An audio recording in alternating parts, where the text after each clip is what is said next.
सुशांत सिंह राजपूत को लेकर जो डॉक्टर सुधीर गुप्ता ने अपनी कंक्लूसिव रिपोर्ट दी है, लेकिन खुद डॉक्टर सुधीर गुप्ता ने कुछ ऐसे सवाल उठाए थे जिसके बाद किसी भी तरह की कोई कंक्लूसिव रिपोर्ट देना काफी नामुमकिन लगता है। मैं आपको उनका बयान एज इट इज पढ़ के सुनाती हूँ। जो उन्होंने कहा, ये जांच एक बेसिक नियम है जो पुलिस प्राथमिक जांच में शामिल थी, वो आखिरी जांच का हिस्सा नहीं है। जैसे एक सेशन कोर्ट होता है और उससे ऊपर हाई कोर्ट और तब सुप्रीम कोर्ट होता है। सुप्रीम कोर्ट के फैसले को ही आखिरी माना जाता है। जब एक राज्य की पुलिस जानती है कि किसी मामले में विवाद या विरोधाभास है, तो हाई कोर्ट या राज्य सरकार किसी ऊपरी एजेंसी को मामले को ट्रांसफर कर सकती है। इसलिए जब तक मामला खत्म नहीं हो जाता और कोर्ट फैसला नहीं दे देता, तब तक सभी सबूतों को सुरक्षित रखा जाता है।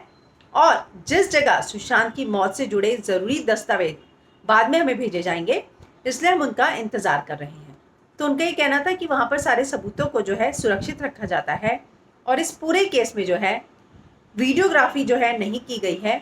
इस तरह के सवाल उन्होंने उठाए थे और साथ में कहा था कि वो जो है स्थान सुरक्षित रखा जाता है, तभी जो है एक दूसरी एजेंसी जिसे ट्रांसफ़र किया गया है वो एक जांच कर सकती है, इंडिपेंडेंट जांच कर सकती है।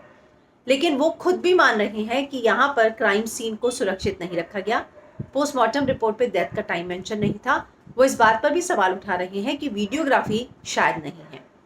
तो इतने सारे सवाल उठाने के बाद जब डॉक्टर सुधीर गुप्ता खुद एक कंक्लूसिव रिपोर्ट दे रहे हैं, अब उसी पर सभी को आपत्ति है कि आप खुद मान रहे थे कि इतने सारे लूप होल्स हैं, तो उसके आधार पर आप एक कंक्लूसिव रिपोर्ट कैसे दे सकते हैं। और अब जो है उनका यही बयान जो उन्होंने रिपब्लिक को दिया था 22 अगस्त को, काफ़ी वायरल हो रहा है और सवाल उठ रहे हैं कि आखिर किस आधार पर उन्होंने एक कंक्लूसिव रिपोर्ट को फाइल किया है।